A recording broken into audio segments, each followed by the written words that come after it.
Hello and welcome to Health and Wellness, your guide to the integrated personal and financial retirement journey for physicians. I'm your host, Michael Swartz, Certified Financial Planner and Master Certified Physician Development Coach. Well, Dr. Jeff Thompson, welcome back to the Health and Wellness Podcast. Obviously, we had you on last week talking about your leadership and the administration at Gunderson and your experience and a wealth of wisdom and knowledge and all those stories, consistently bringing it back to the people. And today, our conversation is going to be focused on the physicians within a healthcare system and specifically your experience with that transition into retirement. And you have helped several physicians retire. You have encouraged several physicians to retire. And you've also seen many physicians adopt the values of the healthcare system. And what happens at the end of a physician's career? And as you're watching physicians transition, what are some of the changes that occur when you observe physicians transitioning from their career into retirement? Well, thanks, Michael. And I think it's a very important topic because many of these clinicians have many years of service to the community. They've done great work as a clinician within the organization. They've led important things.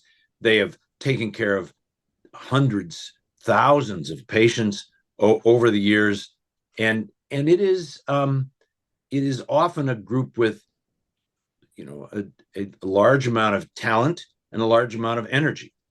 And you'd say, what does that look like? Well, now they're a little later in their career. Maybe they don't have quite as much talent and quite as much energy, but there's still potentially a great asset for the community and a great opportunity for individuals to have a very meaningful post-clinical career.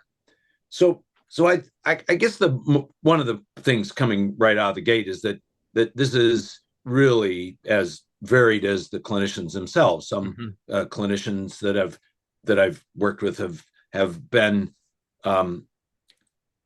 in multiple boats all the way along. They started another business, or they have developed an international medicine that they can transition into, that they're really quite capable at, and not and spend more time at it. Others are very connected to their faith community. Some that others are really focused on their clinical activity and have developed very little outside that. And maybe they've had a family. Often now the family has moved away or something. So it might be a little thin on what it looks like afterwards. And we've had some, we would try and interview and talk with clinicians to thank them for their work over all these years. And part of that relaxed conversation over a lunch would include, what are your plans? And some would have a laundry list that would sound exhausting to go after. But others would say, well, I'm gonna go fishing. Well, you are. I didn't realize you liked fishing. Well, I haven't fished. You haven't fished. No, but that's what I'm going to do. I'm going to go fishing. That's what I've heard a lot of people say it's a good thing to do. That's what I'm going to do. So here's a person that spent 40, 50, 60 hours a week working, another 10 hours reading journals and trying to stay up to date, all immersed in that, taking call on that. And they're going to go from that to taking up a sport they have never done, that they've heard some people talk. I mean, this is absolutely a real thing, and happened in versions of this multiple times. People say, I think I'm going to do that, or they'd say, I think I'm going to just do some of that administrative work. That's what I mean. They never led anything. They never been on a committee. They didn't have any feel for it. So they had really an unusual view of what it looked like to transition, and the view was pretty narrow and fraught with trouble. After third day, they'd be staring at their spouse at lunchtime and have a conversation that kind of went, if you think I'm going to sit here and make lunch for you every day when they've had their own life for 35 years, yeah, you're really mistaken. You need to find something to do. That is not the time to be finding an interest at 65 or 70 years old. This is a time to be launching into things that you've been setting up over time.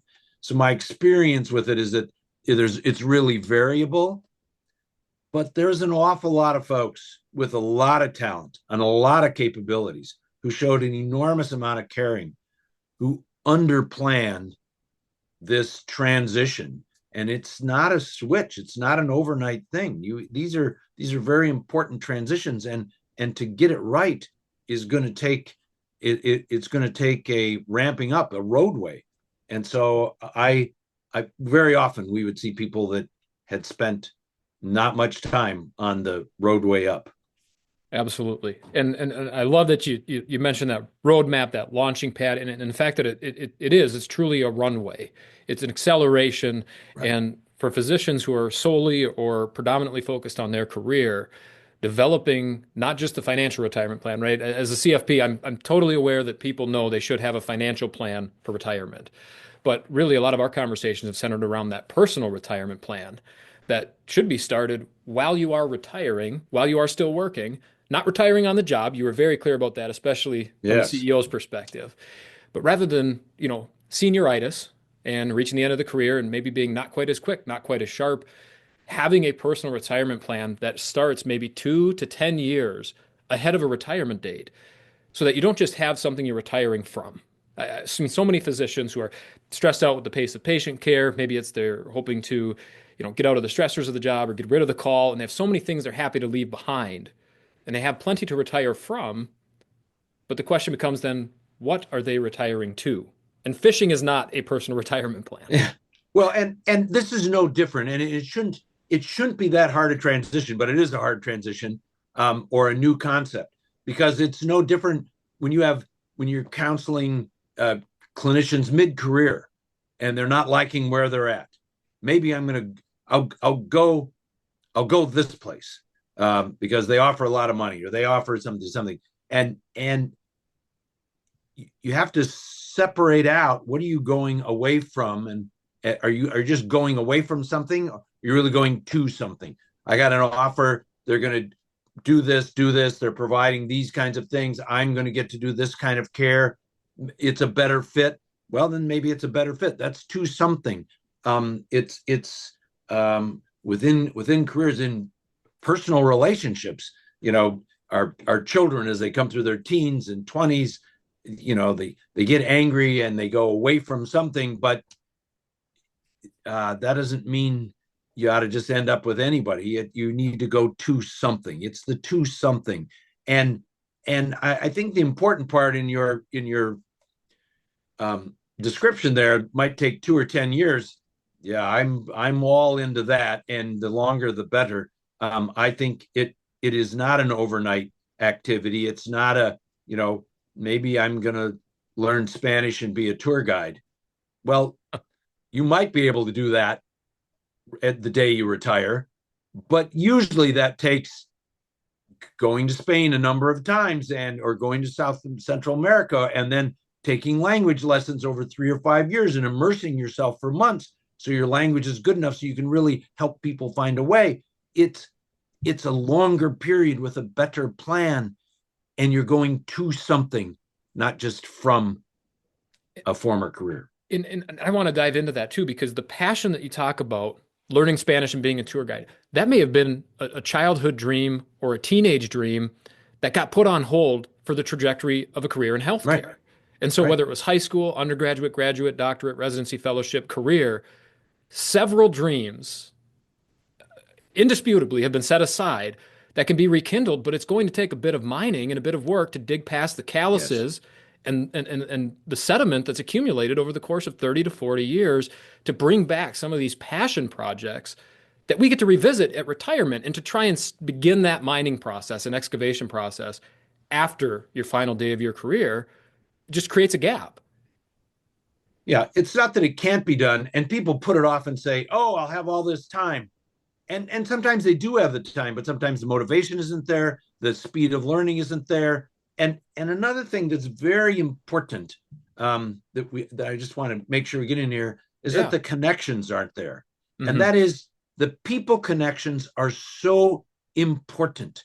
because even though the people you see at work all the time, all the time, all the time, uh, it's not like they all of a sudden start hating you. But it becomes harder, and you're not in that flow, and you're not with that. And it's not like you won't have any of those, but you have to be intentional about building that ahead of time. And the people that are most successful have connections not just from work; it's from their faith community. That now they were on a committee now and then, or they worked on a few projects, but now they expand that out, or now they worked on a couple of Habitat for Humanity projects, but now they're available 2 days a week. Or maybe it's the food pantry, or maybe it's mentoring at the university, or actually teaching at the university. Or but you can't magically do that the day after you retire, or your day after you take it to retire and then do that. Or so many said, well, finally I'm going to work on my golf game and get my golf game up. That's okay. I mean, I'm not a golfer, but that's fine. But if all I did every day was play soccer, that would be interesting for a week or two. But it's not very fulfilling. It's Yep. not very fulfilling, and some people can do that, but most people will feel pretty hollow if that's all they do. There's other ways to contribute. You have a big brain, you have a big heart, you've showed that for decades, but it takes connections to other people. You can't do it by yourself. Find people that you can reach out to, and just like clinically. If we didn't have a full pathway forward, we'd call up a consult from here or there, or a partner in the same, and say, what do you think? And she would say, well, I think this, and you'd say that, and so you would find support among like-minded colleagues.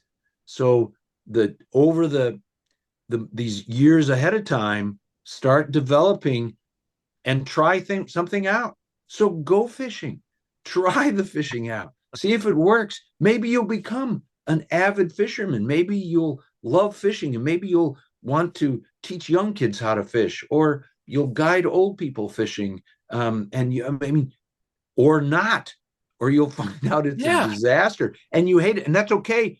But it's not the year after you retire, it's the 7th year before you're thinking to retire. And so then you can move into other things, and then maybe that surfacing of that tour guide, or starting a band, or doing something will become more prominent for you. Yeah, and if there are executives listening to this, maybe a good little reframe or piece to highlight here too is what an amazing shift in the fulfillment of a late career physician who feels empowered and finds this excitement for the exclamation point they're putting at the end of their career arc, as opposed to a bit of a shutting down, a bit of closing out, a lot of negativity accumulating. Maybe this is the end. This is all there is. This is going to be challenging, as opposed to I'm excited about celebrating some of the past milestones, reflecting on my career, and making it a crescendo professionally, and having this personal element on top to complement that. Yeah, I think the our theme of going to something and being prepared for that. Another theme that come out very consistently from the people that have done this well is, even though you're a physician and you get paid well and you're respected well and all those things, it's all fine. That your life is trying to improve the health and well-being of other folks, and to suddenly not be doing that, whether you can articulate it or not, or you say that, it is a big change for people. Mm-hmm. And so the people that seem the most satisfied are the ones that find a way to serve. And there are so many ways to serve. And most physicians, by the time they're retired, don't need big financial remuneration. So that you have an opportunity to teach in a place where payment is quite low, or mentor young people, or guide other folks, or serve in all those things I was mentioning. Whether it's there's food insecurity in this country, there's mental health issues in this country, there's the simplest of things can make massive difference. There's a huge wave of mental health issues, including loneliness in this country, and a lot of it's among seniors. Maybe you're a veteran. Uh, Loneliness in senior veterans is a huge problem. Take that on. Seek these out. You don't have to work 12 hours a day and be on call all weekend. I mean, Yep. it isn't like that. You can still serve more on your own schedule, but you can still find ways to improve the health and well-being of folks in your community. So I think what I hear you saying too is being a practicing physician gives you a stage to perform on. There's certainly a role there Right. to play. And finding roles that can replace or even expand the benefit that the role as a physician in a healthcare system provides is a very powerful element of a comprehensive personal retirement plan, is identifying some new roles Absolutely. Early. Start working on them early. early. Um, Work on the roles early. Start looking at connections out of your and it's there's not a formula for everybody. It Yep. is it is different people will have different things. I mean, some people might get very excited about environmental issues. Great. There's the Nature Conservancy. There's the Mississippi Valley Conservancy in our area. There's the Sierra Club. There's you can teach, you can help, you can lead, you can just be. You don't want any responsibility. Fine. You just they'll have plenty of work for you to do. There's plenty of things to do. There's trails to build. There's people that can't go by themselves. You could take them with. There's many ways to serve um, on your interests. What you need to do is start looking at it ahead of time so it makes this transition that is a monumental transition. I mean, many of the clinicians, especially ones retiring now, I mean, they went through 4 years of college. Gap years were kind of not a thing back in those days. They're looked down on. So you immediately went to medical school, and then you immediately went into your residency, and then you immediately maybe did a fellowship or maybe just came into practice, and then you practiced for 30 or 35, 40 years. Um, this is a big shift. This is Mhm. a big physiologic change here in you and everything around you. So to spend some time planning, and the brilliance here is it's more than just money. Mhm. The money planning needs to be thoughtful, needs to be organized, needs to have a long-term plan. You can't start when you're 64. I understand that, but it easily takes as much energy to plan the whole other part of your life as it does the financial plan. Well, and I appreciate you opening that door, because to give folks a background here, our relationship has been ongoing for coming in on 3 years now. And really, what you've helped me discover is I approached you as a CFP, as a certified financial planner, and said, "Hey, Jeff, I'm really focused on building a practice around retiring physicians. I've seen a lot of success in it. What should I do to enhance my practice, to be unique, to help people solve this transition issue?" And you said, the money, physicians know to take care of the money. It's this personal retirement plan that nobody has addressed. And as a Right. CEO, you identified this as an issue, but a healthcare system can't directly provide this tailored transition support for every single retiring physician. You do have goals and forecasts and a future to build Yeah. into, and physicians have contributed to the healthcare system for the entire career. Unfortunately, we just don't have the resources to help with each individual transition. And since then, you and I have had several multi-hour conversations on this topic. And as you know, I've gone on to get my certified physician development coaching designation and written that book on the personal retirement journey. And we talk about, yep, the process of retiring during your career, the transition on the day you retire, and what you move into in retirement. And specifically, the door that you open up into is it is a tailored solution. And so, what coaching and this transition personal retirement planning does is it allows the individual to reclaim their agency. And that's a piece that you've talked about several times. We oftentimes, we collectively as physicians, I'm not one of them, but collectively, physicians will adopt the values of the healthcare system. And on the day they retire, those values in that environment, those relationships all go away. And so when you reach retirement, you, as the retired physician, become the person identifying the values of your environment and behavior. You become the one creating the framework that, as you've alluded to, existed for since the decision you made to become a physician, there's been framework in your life for 30 to 40 years. And at 65 or 70, there's another 25 to 30 years out in front of you where there's no framework. It's a blank slate. And that alone can be intimidating. You add on the fact that maybe your personal values have become a bit rusty. And that's where coaching has become so valuable, is taking each individual deeper. And so I'm going to pass it back to you here, your perspective on all of that. I think a way to look at it is to say retirement, the date has been terribly overrated. Now it's important, and we look at it, and people look forward to it, and all those things. I understand all that, but it's terribly overrated. And getting to that date should not be the goal. It's like finances. When we were running the health system, finances were a very important tool. It's a critically important tool. It wasn't the goal. It's just a tool. And so when you look through your life where your focus is, you have a big bubble of education that's your focus, and then there's a big bubble of practice, and then there's a big bubble of after practice. But you live all through that.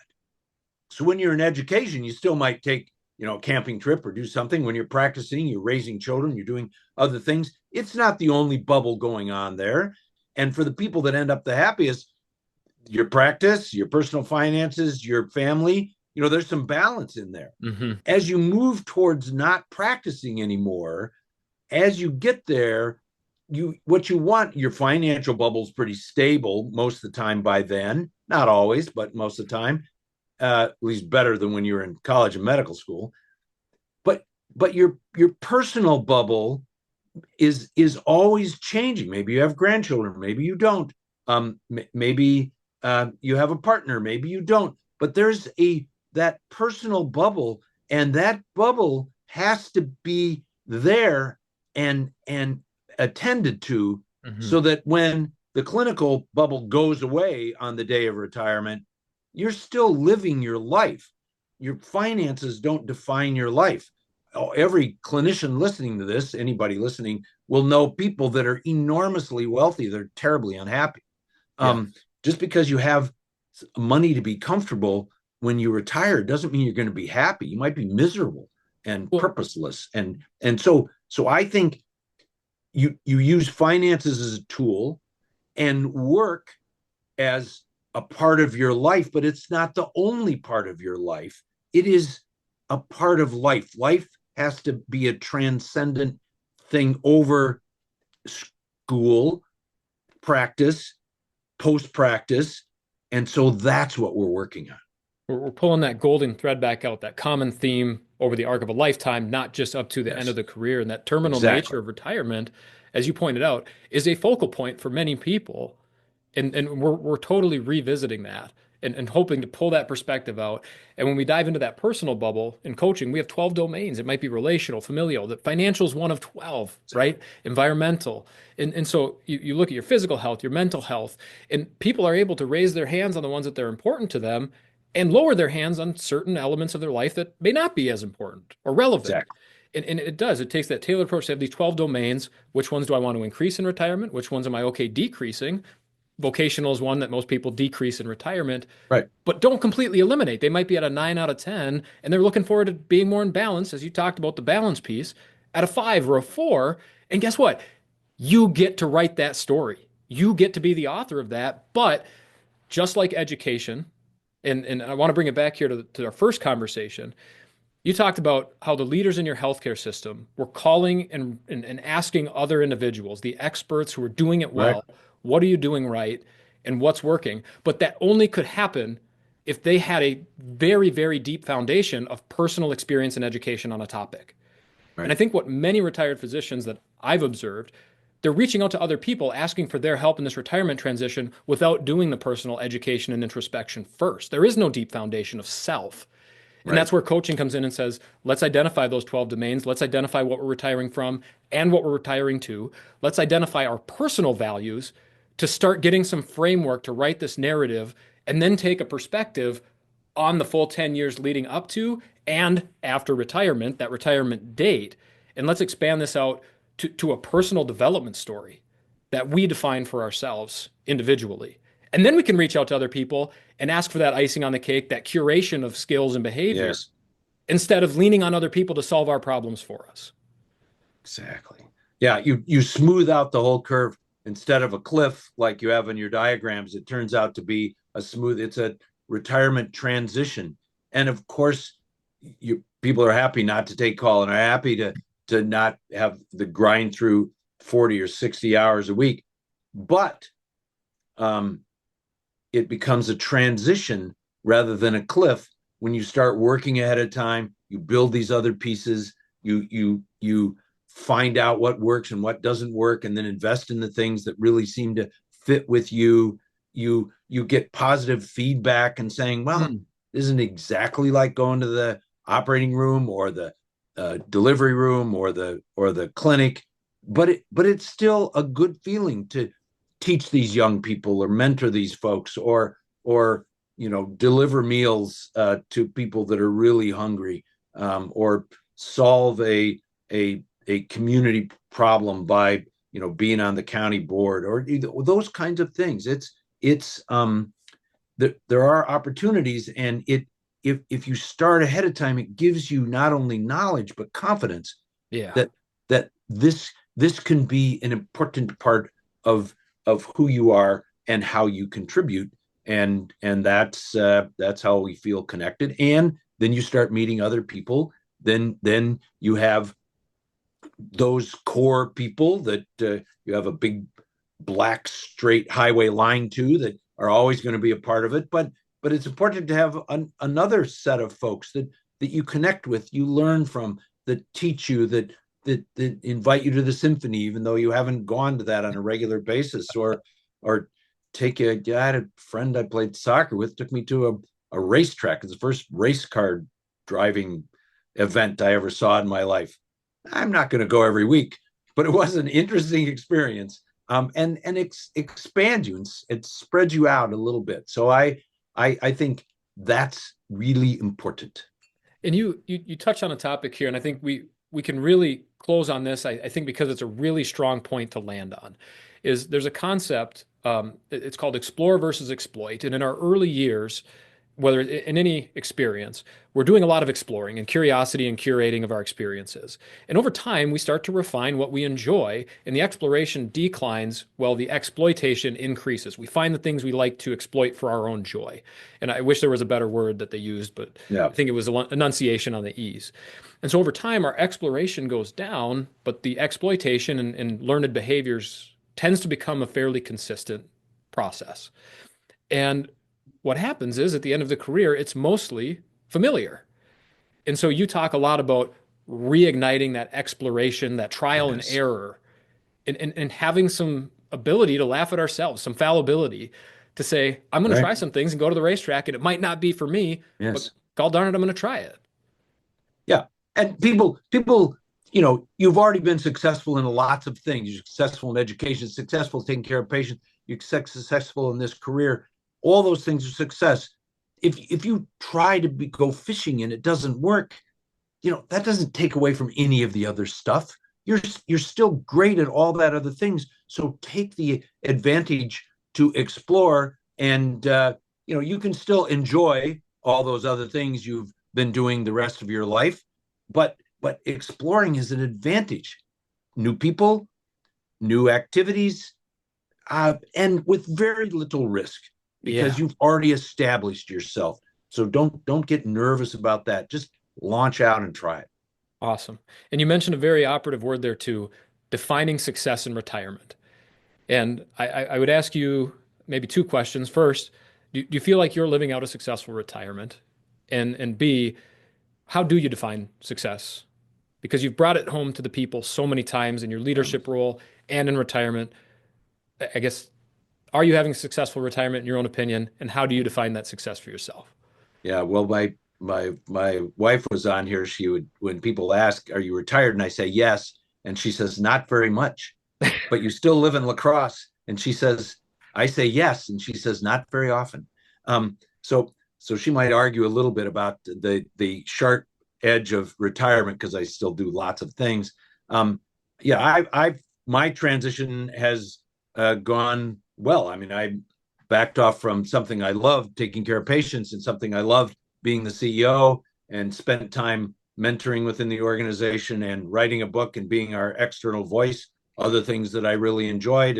And now I'm not at the organization as much. I still meet with folks from the organization, and I teach. I teach around the country. I'm part of multiple groups, and I part of people that work on environmental issues and people that teach leadership and people that try and influence elected leadership on important topics in the country. And I have some international mentorship. I mean, I have lots of things going on.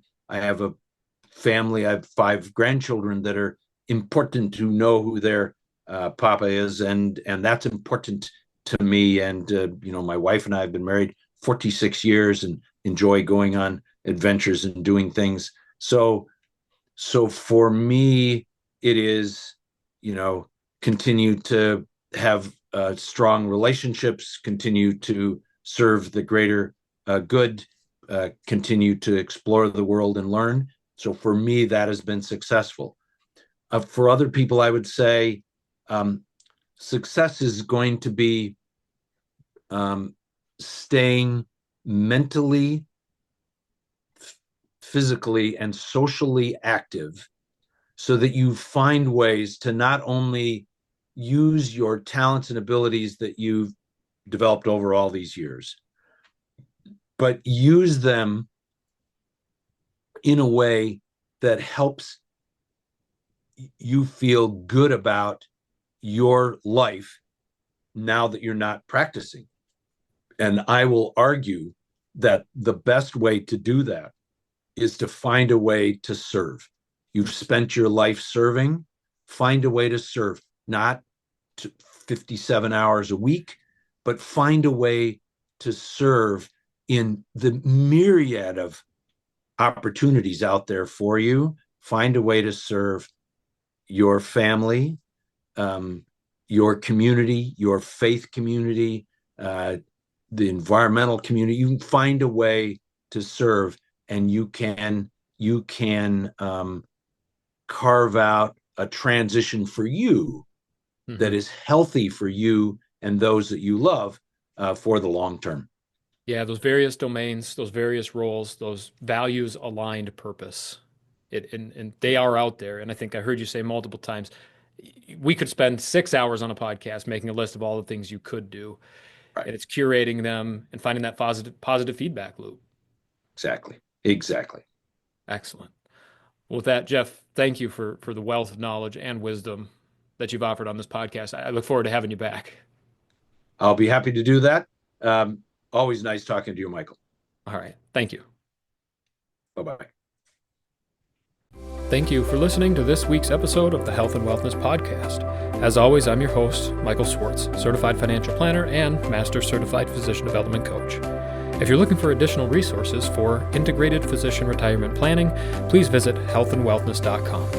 We'll see you in the next episode.